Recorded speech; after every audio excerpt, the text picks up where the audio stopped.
Today I would like to present my 3 months progress report on my research topic, which is new insight into risk assessment in gastroenterology. So once again, my name is Jakub Hoferica. I am a physician from University Hospital Martin, Department of Internal and Gastroenterological Medicine, and I came to Budapest to pursue my PhD studies. And I'm coming here with the vision that one day as many patients as possible will benefit from evidence-based medicine, and for that we would like to investigate several risk factors in gastroenterology. We put as these two specific goals. In first one, we would like to investigate the relationship between chronic liver diseases and acute pancreatitis. And in second topic, we would like to investigate the risk posed by ultra-processed food consumption and the risk of subsequent development of cancer. So my first topic will be meta-analysis, and we will investigate the effect of chronic liver disease posed on outcome in acute pancreatitis. Both of these diseases, acute pancreatitis and chronic liver diseases, share several common etiological factors that make these diseases much more likely to occur together. Some authors provide data that as much as 35% of patients with acute pancreatitis could suffer from non-alcoholic liver disease, as much as 40% could suffer from alcoholic-related liver diseases, and 5% could suffer from cirrhosis. All of these conditions, the chronic liver disease conditions, are linked to several comorbidities and risk factors such as gut-liver axis disturbances, hyperinflammation, immunoparalysis, malnutrition. All of them could have a several effect on outcome in acute pancreatitis. But the precise way how the chronic liver disease influences the outcomes in acute pancreatitis is unknown, and that's something we would like to investigate it further. For that, we choose this question: how does the presence of chronic liver disease influence the outcome in acute pancreatitis? We choose PECO framework, where exposure is presence of chronic liver disease and control is absence of such conditions. And our hypothesis is, of course, that presence of chronic liver disease significantly influences the mortality and outcomes in acute pancreatitis. And our clinical implications would be to identify chronic liver diseases as a risk factor for outcomes in acute pancreatitis. In October, we performed a systematic search with domain of acute pancreatitis and domain for chronic liver diseases. We find nearly 15,000 hits. We perform duplicates removal, title and abstract selection, full text selection. We end up with 35 articles, and now we are submitting these articles for data extraction. So this is my first topic. On the matter of my second topic is an investigation of association of ultra-processed food consumption and risk cancer, and it will be as well meta-analysis. So what is ultra-processed food? According to Nova Food framework classification, it is the fourth group and worst group that consists of foods with plenty of additives such as carbohydrates, preservatives, salts, etc. And in today's Western population, more than half of the caloric intake is represented by ultra-processed food.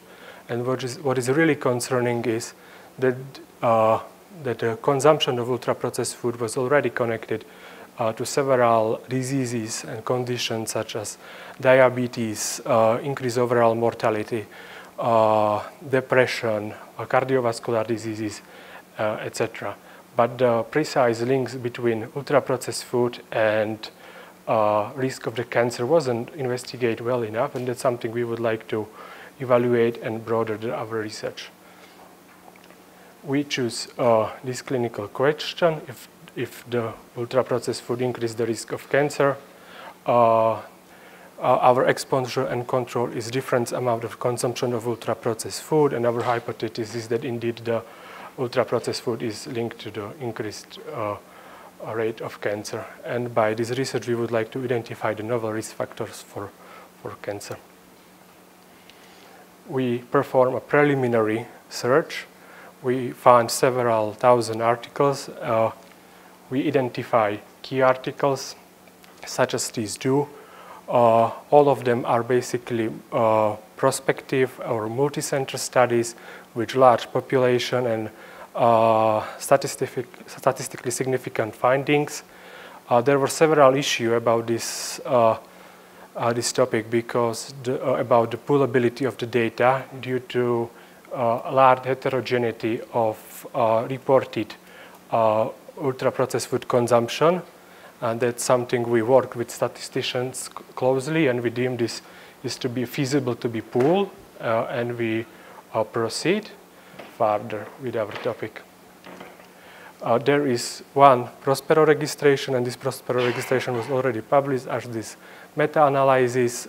They investigated all-cause mortality, but they didn't focus on the risk of the cancer. So we think we can further increase the knowledge on this topic. So in overview of my topics, all of these topics are on good way. We are progressing, and we plan to finish in the summer next year, both of these topics. And thank you for your attention, and I also wish you great many mistakes.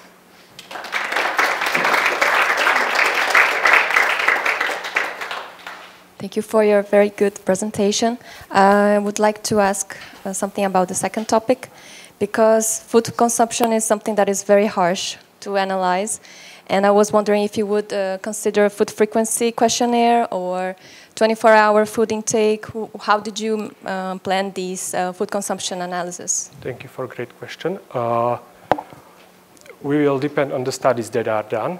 And most of these studies reported this as a food FFQ, food frequency questionnaire. But the issue is sometimes they calculate it on just frequency, or they adjust it to the caloric intake or adjust it for something else. So this was an issue we had to consult with statisticians.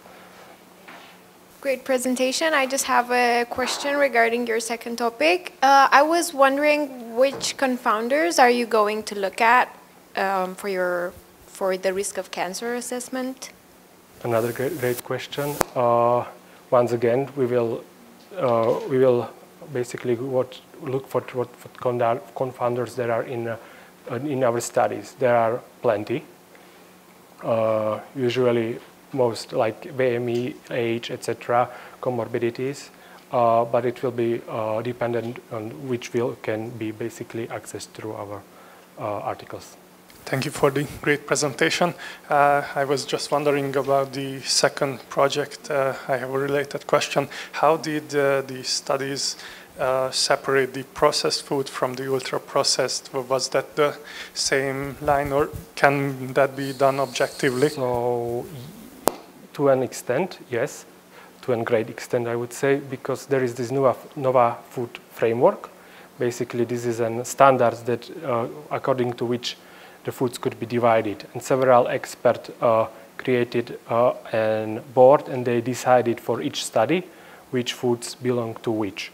Basically, most of the study work with food frequency questionnaires. There are standardized questionnaires, and they basically reevaluated to the Nova food framework to categorize the patients. So we will be basically working with Nova framework.